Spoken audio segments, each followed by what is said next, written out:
The summer always seems to go by fast. We certainly said goodbye to a tremendous senior class, great kids that really put their stamp on our program, along with 3 juniors that elected to sign, and great to see they were all playing in some exhibition games here this fall, and having a shot to play in the NHL this year. Hopefully they all 3 will. So we are going to have a new team. When you look at our lineup that ended last year, we'll probably have, with Glover moving back to defense, we lose 6 forwards who played at the end of last year. We lost 3 defensemen and our goaltender. So basically half our lineup that we finished the year, we will not have. The good news is that with Connor Riley coming back, his rehab went extremely well. I'm a little surprised how his skating. He looks better now than at any time even last year, and what he's had to overcome and the perseverance through his injuries. He's just done a terrific job. I think they're key for us. Not only do we, with a young goalie having to play without any collegiate experience, but it's going to be the emergence of our juniors. And I think so far what we've seen, even though we're limited, guys like Vinny Lettieri, I think you'll see Taylor Camerata rebound and become a real offensive force for us again.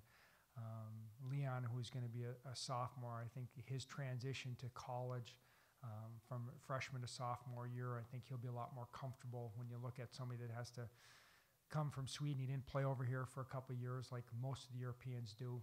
He had a transition coming over and a little homesick, and he started to really excel at the end of the year. We'll have probably our top 6 defensemen have all played college hockey, with Nick Seeler coming off of his transfer. A physical force. Our 3 freshman defensemen now become sophomores. Are going to have to be everyday players that we're going to have to count on. But when I look at our group, I see a team that is going to have to play that way. I don't think we have the superstars maybe that we've had in the past. We're going to have to do it with balance. We're going to have to do it with different guys kind of emerging each and every year. And I think that's the fun part from the coaching standpoint, is to look and see which of these younger guys that maybe a freshman becomes a sophomore becomes a junior, are going to take that next step with the added ice time. A lot of your scoring is dictated by, do you get to play in the power play? How many minutes you're going to get in the course of a game, and now some of these guys are going to obviously be getting a lot more minutes and more opportunities to produce, and we're going to need them to produce. Don, how much weight is on Fashing's shoulders, not only being an on-ice leader, but to be a leader in the room? Well, there's no question that him and Justin Kloos, are going to be 2 real key guys that we count on, and from the leadership standpoint, especially with a couple guys that probably would have maybe worn a letter this year that elected to sign, that all of a sudden the leadership really goes down to that junior class. I mean, Connor Riley is a senior as far as academically, but a junior as far as how many years he's played. But Hudson, we need him to have a big year. And from an offensive standpoint, he needs to be able to, go to the next level. And certainly we've seen that from a leadership standpoint. When over the course of summer you look at, and we kind of had a pretty good indication that Justin would be our captain this year. And certainly when we talked to our strength coach, Cal, who's around the kids all summer long, and you watch how the leadership emerges, that Hudson had to be one of those guys too. Not only is he a pivotal player on the ice and how he plays, but he's a great student in the Carlson school. He does everything the right way, and with his ice time and the magnitude he has in our team, it just seemed natural that he needed to take that step in the leadership direction too, even though he's not a real vocal guy, but he's a guy that everybody respects. Can you tell us about your goalies? It's been so long since we've had to talk about anybody. You know what? We've been on the ice so little. I haven't even spent much time looking at them, to be honest. So that I learned long ago. I mean, you really can't evaluate until I get into games. And some guys look great in practice, but then the bright lights, they freeze up a little bit, and other guys, they need the bright lights to perform at their best. So Obviously, it's a real question mark going into the year, but we have some guys that we think we have some track records of success, and hopefully that they won't have a big transition into the college year, but you don't know until you start playing games. Are you planning on having one start, or are you just going to kind of You know what? I don't know what we'll end up doing. We've done it both ways where we've alternated goalies. We've had it where one guy plays every game. So just like any other position, once guys get in there and show what they can do, and if they perform, then they'll keep the net. If not, then somebody else will have an opportunity to play as well. How much does that change the preparation for a season when you don't know who your goalie is going to be? It really doesn't. I mean, there's a certain way we want to play the game. And I don't know it changes a whole lot with the goalies other than, it takes time to, for your team to have confidence in somebody. Obviously with Adam, he developed that pretty early within a month, 6 weeks of his freshman season that, he stepped up to the plate and he was ready to, assume the number one goalie. And, we've been fortunate that for 3 years that he did a great job for us. You mentioned you lose those seniors, a couple of juniors that signed, but how much does this incoming junior class feel like maybe a senior group because of the role they played the last few years? Well, they're going to have to. I mean, a lot of them played pivotal roles, for the last 2 years. And when you look at the guys that we lost, we lost, 4 of our top 9 forwards off our team. All those guys were all on the power play. They all killed penalties as well. So we're going to feel it in a lot of different areas. Even I was thinking, geez, you get at the end of the game, you're ahead by a goal. Who are you going to throw on the ice? I mean, it was automatic. Or it was either going to be Boyd or Rao at center, and then you had Warning, and you had Ambrose. That there were going to be 4 of the 6 guys that are going to be on the ice at the end of the game when you're protecting a lead. And so now all of a sudden you're going to be throwing guys that weren't in those positions a whole lot before. But the only way they're going to get experience is to play them. Without Boyd, Rao, Isaacson at center, are there guys that you're anticipating moving over, or freshmen have to step up? Well, it could be both. I think right now we have some candidates. Obviously, Klus moves up, and it looks like he'll be our number 1 center this year. And then we'll probably, some of the freshmen will have to look at those roles. Novak, Sheehy have played there. Vinny, he played some games for us at center last year. Romenko played center last year. Norman played center last year. So we actually have 4 of our incoming freshmen played center most of the year, or a lot of the year. And so that gives us some flexibility. But who ultimately, stays in the middle, who moves to the wing remains to be seen, because centers have a lot of responsibility, and not only from an offensive standpoint, but certainly from a defensive standpoint. And how is that process of being able to dig in and playing against top end players in your own zone? And do we go with the freshmen and just let them mature, or at least to begin the year, do we move some older guys in the middle? Novak is college ready, a guy you've seen in a while. I guess where does he rank in terms of coming right in? Well, he's going to play. There's no doubt that his skill level. Yesterday was the first day we worked in the power play, and I think when you start working on power play a little bit, that's when you see a guy's skill level, and he certainly has shown that. I think that I forgot Gates too. Gates played center all last year too. So 5 of the incoming freshmen have played a great deal at center as well. So he's skilled. He sees the ice extremely well. He's a guy that, if you're a forward, you want to be on his line, because he's going to find you in areas. I think Sheehy's looked good too. He's you can tell he and Tommy played a lot together last year. Because they were on the same grouping when we worked 3 different units yesterday, as giving guys an opportunity that, you could see they had a little chemistry together from previous experience at Waterloo playing together. A lot of talk last year, Don, about the strength of the Big Ten overall. You were the only team to make the NCAA tournament. Do you expect a better league or a tougher league this year, top to bottom? Well, you look at Michigan, was a pretty darn good team last year, and they were a little bit inconsistent, and that probably cost them an opportunity to bid. And they're a team, I think, 3 straight years, if they'd have won 1 more game, they would have been in the NCAA. And that game we played against them in that Big Ten championship game, that was as good a game as we were in all year long. It was a great college hockey game. So I think they'll have a real good team. I think you're seeing Penn State's program go to different levels each and every season. Ohio State's continues to grow and get better.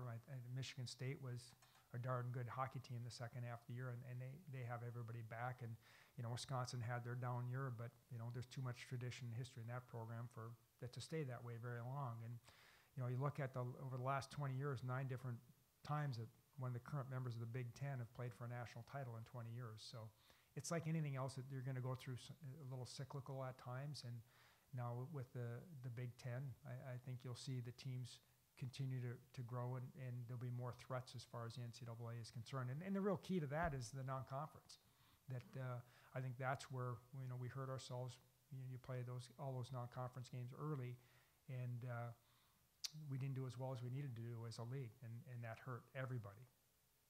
Last year there were so many expectations with that group, but how different does it feel this year with so much uncertainty? Well, I mean, there's so many more question marks. I mean, we went into last year with the power play unit set. You know who your goalie was going to be. You knew pretty much who was going to be in your lineup for the most part, and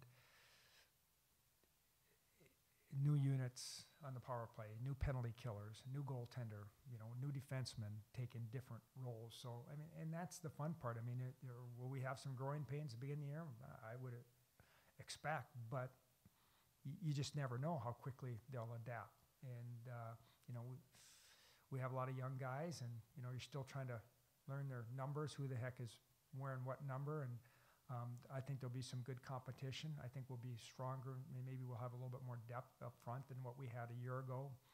Do we have a Kyle Rao? No. I don't know if we're going to have a 20-goal guy this year, but I do believe, based on what I've seen, that some of our returning guys are ready to take a next step and elevate their game, and with added ice time, that their production's going to go up. How much does it help that this junior class might have gone through something similar when they were freshmen?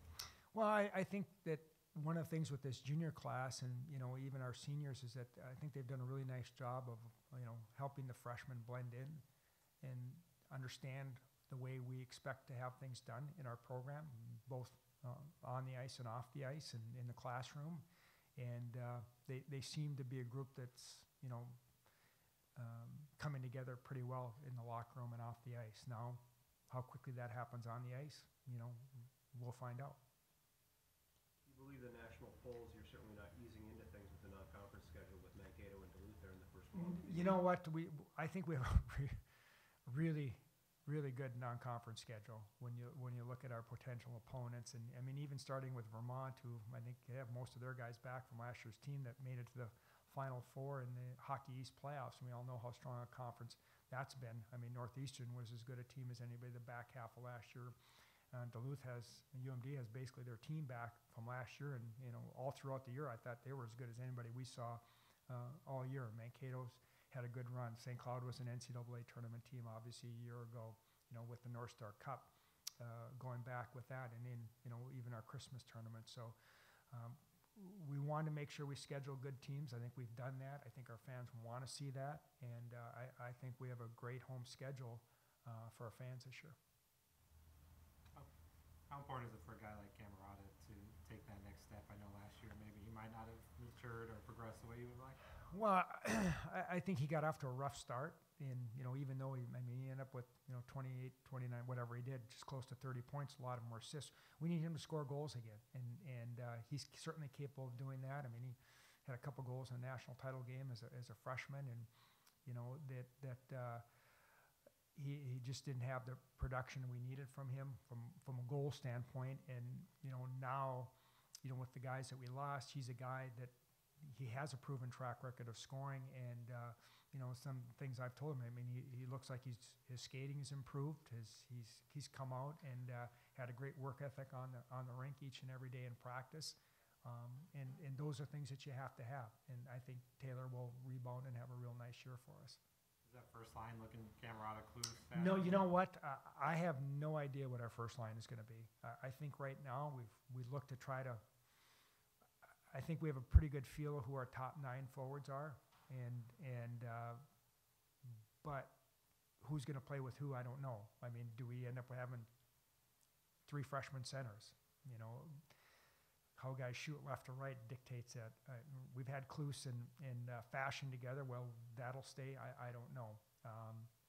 So it's we've been moving those 9 guys around with each other each and every day. And I'm sure we'll have to continue to do that when the year begins, to find the right chemistry. And part of it, how your power play units settle. I mean, you like to have guys, playing together if they're going to be on a power play, rather than throwing guys off 3 different lines and disrupting your lines that much. So we've been on the ice so little to really know how that's all going to work out. You mentioned Nick Sealer earlier. What expectations on him? I mean, he comes in with a lot of Physical.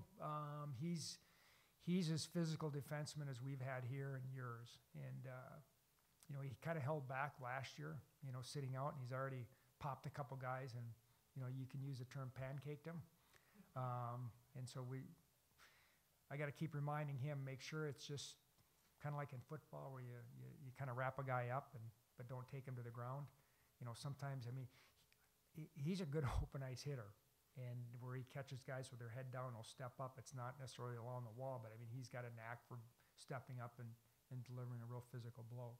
So I think you'll see him nail a few guys this year, and that's an important physical element. We need Nick to be the type of guy on our team that when we're ahead by a goal, he needs to be able to close out a game, and I think he has the ability to do that. So he's had a great attitude. He's worked extremely hard, and he's been I think he'll be a real nice addition to our team this year. It's not easy to replace guys like Mike Riley and Brady Shea and Ben Marshall. What are you expecting to see from your guys on D, your Bretzinskis and Bischoffs, who are just trying to come up? Well, I think with every player, you're excited about new opportunities. Like when we ran the power plays, Bish was on it. He hasn't seen much of a power play since his senior year in high school, and I was giving him grief that, just like riding a bike, he did a nice job yesterday. And some guys just need an opportunity, and when you're playing behind Mike Riley, there's not a lot of opportunity in the power play. Mike's a guy that, if there's a 2-minute power play, he's going to want to be out there for a minute and a half, a minute 45, and as a coach, you want him that. To do that. So now other guys have their opportunity, and there's a guy like that needs to, be able to contribute not only defensively and be sound and steady, but now contribute offensively. Same with, Steve Johnson, who, had a real nice year in Omaha before he came here to get more opportunities in those situations. I look at a guy like Jack Glover, who's put on 15, 20 pounds since last year, and now physically should be able to handle what he sees coming at him at college too. Collins had a nice year last year. He's bigger, stronger. He did a nice job with it as a kind of a shutdown defensive defenseman. I don't think that role will change much for him this upcoming season. So the 2 freshmen, they're you can tell they're freshmen, and so there's a little separation between those returning guys and the freshmen, just like there was last year with our returning guys and our 3 freshman defensemen. Pairing set on that end, or is it kind of similar to the forwards where he just? Yeah, Mike does such a good job, Coach Genzel, with the defenseman that he has quite a bit of autonomy as he should. I don't think there's a better guy in the country working with and developing defensemen than Mike, and pretty much leave it up to him how he wants to pair the defenseman, and he's been moving them around just about every day. In conjunction with the Avalanche outdoor game, Denver and Colorado College are going to play a game at Coors Field. Was there any talk of your team getting a game here in conjunction with the Wild game? No. Part of it was I think we're out of town at that time, and I don't know if back-to-back games would work so well. I think you almost have to have a kind of a standalone. I don't know if you're going to get. Because we've had them before, and maybe we've played in one before, I don't know if you're going to have the, 53,000 for a Wild game, and then a week later, 50,000 for us, or 40, 45. I just think that's something that, maybe we want to be involved in every 5 years or so. Well, you have to be careful. Let's face it, it's an event more than a game, and they're fun events. I think they're fun for the players to be in. And I guess if you're the Chicago Blackhawks, you get to be in them every year. But that's what happens when you win the Stanley Cup. But